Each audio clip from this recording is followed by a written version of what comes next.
Medical কলেজে পড়ুয়া মহিলা চিকিৎসককে ধর্ষণ খুনের ঘটনার বিরুদ্ধে প্রতিবাদ আন্দোলনে উত্তাল রাজ্য। কাদম্বিনীর জন্য বিচার চেয়ে রাজপথে আমজনতা।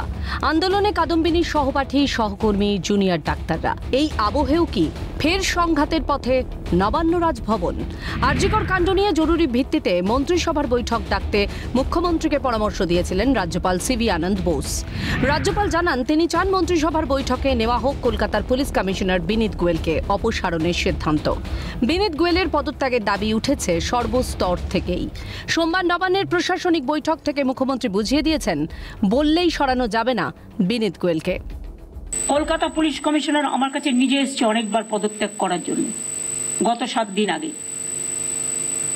সামনে পুজো, আপনারা এবার আমায় বলুন, ল অ্যান্ড অর্ডার লোকটাকে তো জানতে হবে যায় থাকবে, কোন পাড়ায় কোন পুজো হচ্ছে, পুজো কমিটিগুলো কি থিম করছে, কোথায় কি পুলিশ পোস্টিং আছে।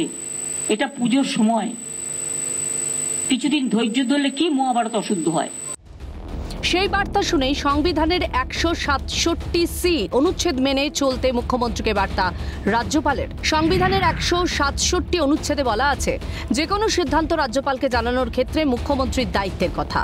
167 অনুচ্ছেদ বলছে, রাজ্যপাল এবং রাজ্য মন্ত্রিসভার মধ্যে সংযোগকারী হিসেবে কাজ করেন মুখ্যমন্ত্রী।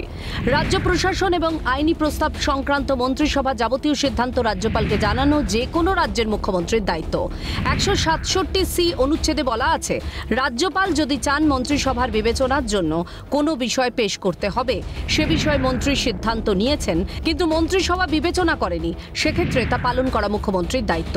এর আগে বাংলাদেশের পরিস্থিতি নিয়ে যখন প্রকাশ্যে মন্তব্য করেছিলেন মুখ্যমন্ত্রী, তখনও সংবিধানের এই অনুচ্ছেদ অনুযায়ী রাজ্যের কাছে রিপোর্ট চেয়েছিলেন রাজ্যপাল।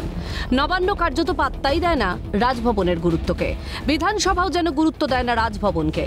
অপরাজিতা বিল পাশ করাতে সদ্য হয়ে যাওয়া দুদিনের বিধানসভা অধিবেশন ডাকা নিয়েও হয়েছিল বিতর্ক। আর এই অ্যাসেম্বলিটা ডাকতে গেলে স্পিকারকে রাজ্যপালের কাছে ফাইলটা পাঠাতে হবে, কারণ স্পিকারের বিরুদ্ধে যে অনাস্থাটা আমরা এনেছিলাম, সেই অনাস্থাটা পাঠ করতে না দিয়ে সাইনে ডাই করেছেন। যদি সেশন করতে হয় রাজ্যপালের কাছে পাঠাতে হবে।